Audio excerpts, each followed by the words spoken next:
Hello, everyone, and welcome once again to Ghost Reviews. I am your host, Ghost, and I will be giving you side commentary on the current clown speedroll. So sit back, relax, and enjoy. First off, we're gonna start with some background on the picture. If I am being honest, I cannot really remember what I was thinking when I was creating this character.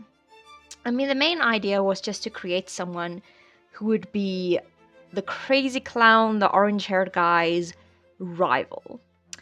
And I didn't mean like just some normal kind of rival either. Like most of her inspiration came from from Future Diary. So she had a bit of a yandere air to her. Side note, for those of you unfamiliar with the term yandere, it basically just describes a person who is in love with another person to such an extent that they would kill for that person or, get rid of anything that gets in between the two of them. But yeah, she doesn't really scream a lot of yandere if you look at her. I mean, she's blonde and white, half and half. She looks quite tame, kind of like a puppy with the tongue that's out and the two pigtails. But she also gives me a lot of Harley Quinn vibes for some reason. Probably clown and pigtails automatically makes my brain go to her, but yeah, at least I didn't steal Harley's color scheme. I almost did, but yeah, I decided to stick with my original one. Her outfit actually required a lot of research. All of the clowns' outfits did. Because I didn't know what clowns wore, what was traditional in the whole aspect of what would they wear, what wouldn't they wear, what colors do they use, things like that. And yeah, I went through pages and pages of color and character designs to eventually come to this color palette for her.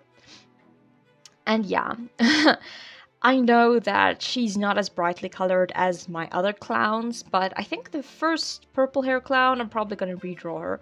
She is also kind of plain. She's more black and white, monochrome, and this one is blonde. Again, none of them have names, so it's kind of hard to differentiate them from each other. But for now, just, bear with me because I really. Yeah, you guys, you should tell me what you guys think this character's name should be, or like a funny background thing that you think would be especially applicable to clowns. I am not too much of a. I don't like things that are too realistic, but yeah, if you guys want to add any comments, please do. But about the drawing itself, like I said, this girl was purely created just to be a rival for.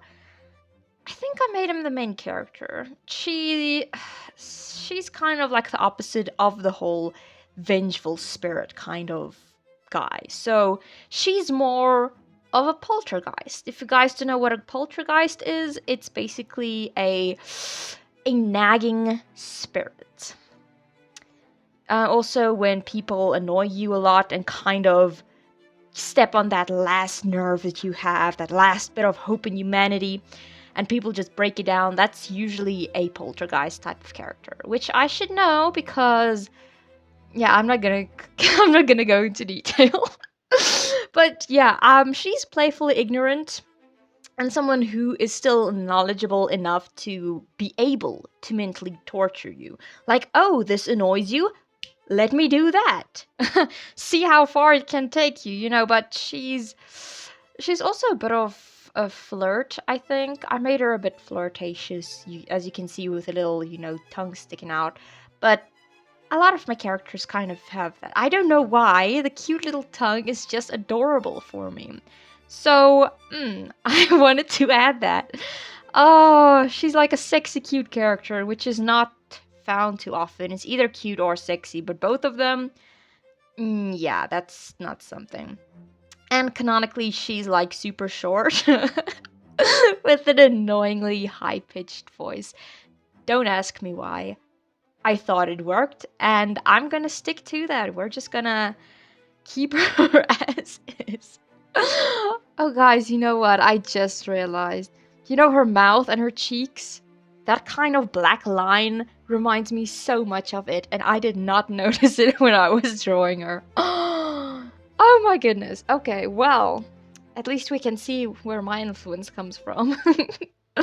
Anyway, the color palette. I bet you're wondering why it's so monotonous. Short answer, that was her original color palette.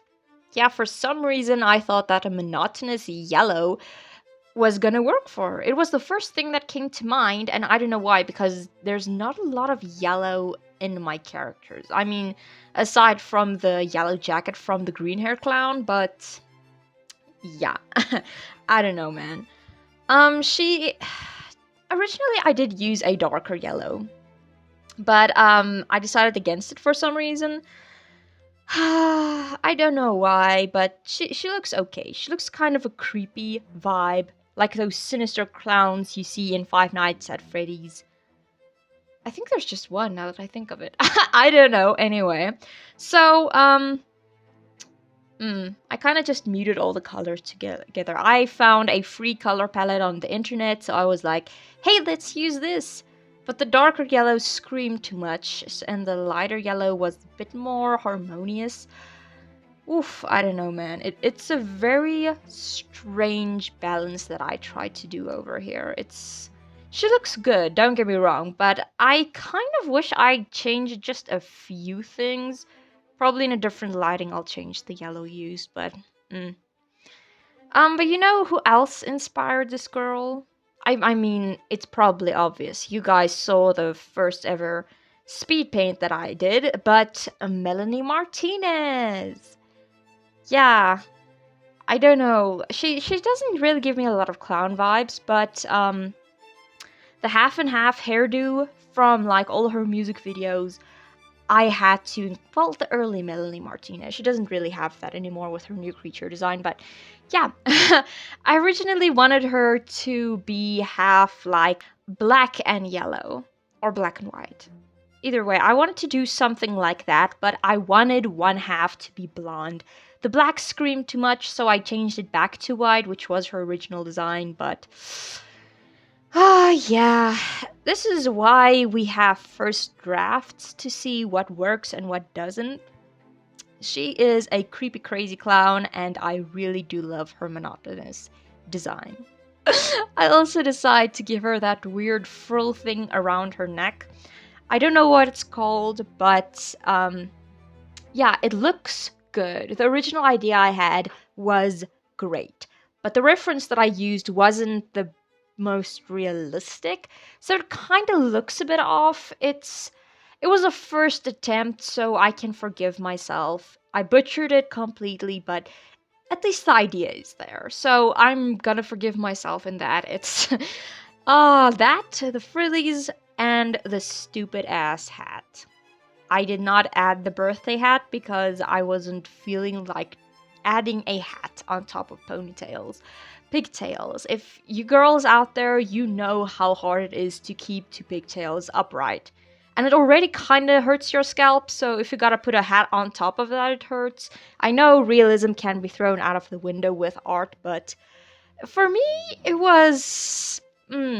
Yeah, I just didn't want to do that. Also, I loved drawing her eyes. The crosses were an original idea, different color crosses than the cornea of her eye. But then I also decided to add an iris, different from the original drawing, because I just felt like it needed a bit more detail to the eye, plus the glassiness that isn't there. It looks nice, it looks decent, she looks like a doll. Or a puppy, but yeah, still. Alright, so some tips. Well, if I could redo her, I would definitely tone it down on the blending brush. The textured blending brush. I love that brush, but it only works on like lighter colors. But I always use it on the darker colors, so it kind of looks like a bunch of, what do they call it? Polka dots? Gradiented polka I don't know. It also might have helped if I actually like used a light source instead of just drawing arrows. But I usually use the arrows. They are a great way to remember where the light source is coming from.